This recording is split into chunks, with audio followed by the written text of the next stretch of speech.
السلام علیکم۔ آج ہم بی اے سیکنڈ ایئر کے نصاب میں شامل کتاب انتخاب نثر میں سبق شیخ پیرو کا آگے مطالعہ کریں گے۔ پیرو کا مقدمہ عدالت میں پیش ہوا جہاں یہ سزا پا گئے۔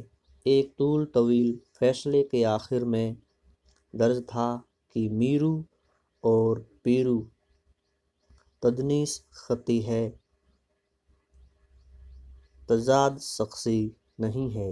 ممکن ہے کہ پیرو کوئی اور ہو اور میرو کوئی اور، لیکن جو شخص اس وقت عدالت کے سامنے لایا گیا ہے وہ قرائن و قانون دونوں کے روح سے پیرو اور میرو دونوں کا مجموعہ معلوم ہوتا ہے۔ اس لیے حاصل ضرب سزا ہے، قانون نام کا پابند ہے اور عدالت حلیے کی۔ حاکم مثل دیکھتا ہے، واقعات سے بحث نہیں کرتا۔ حاکم کے نزدیک واقعہ وہی ہے جو مثل میں مقید ہو۔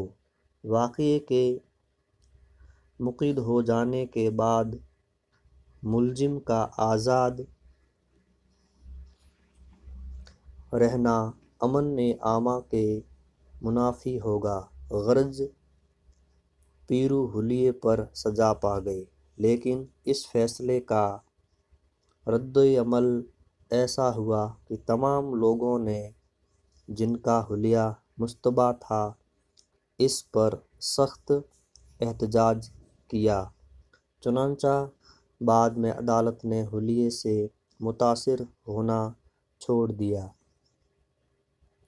ان تمام لوگوں کو جن کا حلیہ پیرو یا میرو سے ملتا جلتا تھا یا جن کی صورت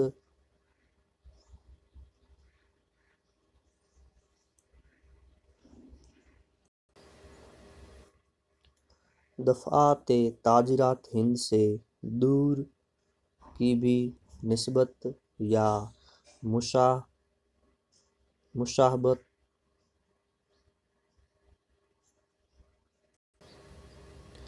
مشابہت رکھتی تھی، ان سب کو ایک بڑی آفت سے نجات مل گئی۔ چنانچہ آج وہ تمام لوگ جو حلیے کے اعتبار سے پیرو یا میرو کے نہایت قریبی عزیز معلوم ہوتے ہیں، ایسے مناصب پر فائز ہیں کہ انہیں دیکھ کر پولیس اور عدالت دونوں کے منہ میں پانی بھر آتا ہے، لیکن ان کا کچھ بگاڑ نہیں سکتے۔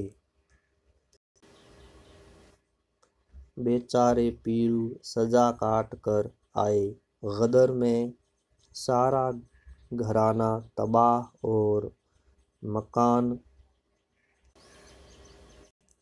مسمار ہو چکا تھا۔ شادی پہلے اس لیے نہیں کی تھی کہ کما کے آئیں گے تو کریں گے، اب ہو نہیں سکتی تھی اس لیے کہ جیل خانہ کاٹ آئے تھے اور پیسے پاس نہ تھے۔ اپنے ہی ویرانے پر کھریل ڈال لی، جس میں رات دن بیٹھے حقہ پیا کرتے تھے، گالی بکا کرتے تھے۔ بڑھاپا آ چکا تھا، کوئی آگے پیچھے نہیں تھا اور نہ کوئی آس پاس سے گزر سکتا تھا۔ انہی کی بستی سے نکالا ہوا ایک کتا بھی وہاں آ کر ٹک گیا۔ ایک دن انہوں نے اسے گھورا، اس نے دم ہلانی شروع کر دی۔ دونوں کی نظریں نیچی ہو گئی اور بہت سے ایسے مسائل پل مارتے طے ہو گئے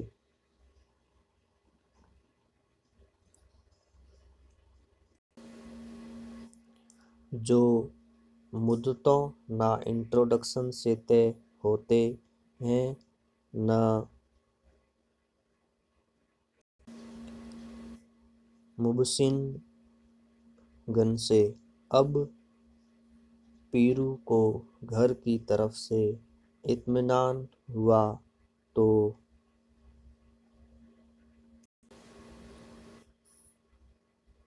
افیون شروع کر دی۔ پیرو کے لیے یہ کتا سب کچھ تھا، ان کا خاندان، ان کا دوست، ان کا مکان، ان کی جائیداد۔ اس کے ہوتے ہوئے وہ خانہ داری کے خرخشوں سے اپنے آپ کو آزاد سمجھتے تھے۔ ایک بوجھ تھا جو سر سے اتر گیا تھا۔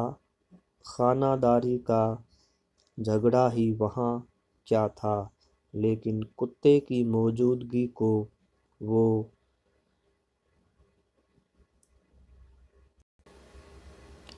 ایک ایسا مہرا سمجھتے تھے جو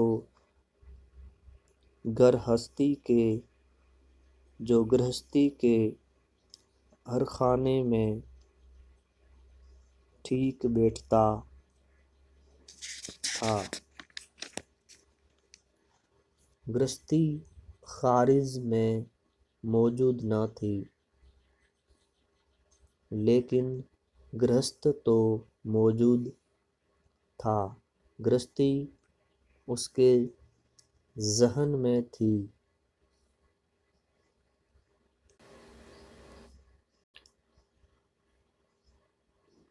پیرو اس ذہنی گرہستی کی خانہ پوری کتے سے کر کے مطمئن ہو جاتے تھے۔ اس طور پر وہ دنیا کو دھوکہ دے رہے تھے، لیکن اپنے سے سچے تھے۔ خوش ہوتے تو کتے سے باتیں کرتے، اس کو اپنے قریب جگہ دیتے، اسے ہر آنچ سے محفوظ رکھنے کے لیے اپنے آپ میں شجاعت و ایثار کے ولولے بیدار پاتے۔ حقہ پیتے تو کبھی کبھی دھواں اس کے منہ پر چھوڑ دیتے۔ وہ آنکھیں کھولنے اور بند کرنے لگتا تو مسکراتے، اور اس وقت مسکراہٹ ان کے چہرے پر ایسی ہی معلوم ہوتی جیسے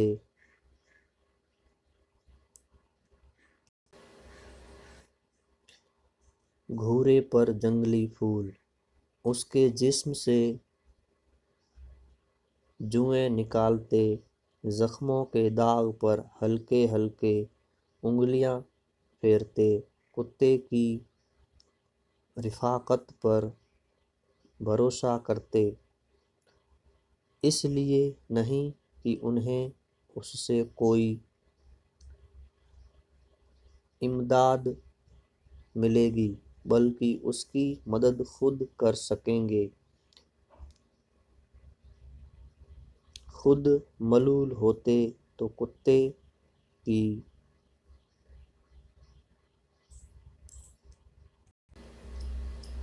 دلدہی کرتے، خفا ہوتے تو اس پر بگڑتے، پھر تسلی دیتے اور نئی چلم بھرتے۔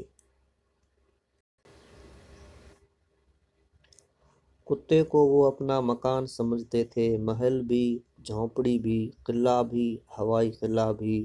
وہ کتے کے اعضاء اس کی ساخت، اس کے جسم کی اونچ نیچ، اس کی گرمی و سردی، اس کی نرمی و سختی کو مکان کا نقشہ، مکان کے در و دیوار، فرش اور چھت، کوٹھری اور برآمدہ، طاق اور گوشے،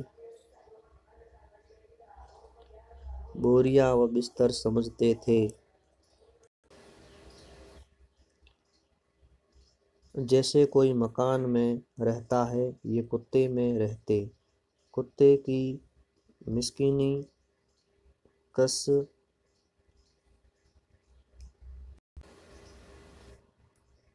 منہ پرسی، وفاداری، اس کا بھونکنا، اس کی آوارہ گردی، اس کی قناعت، صفات کے وہ مہرے تھے جو پیرو کی ذات پر قائم تھے۔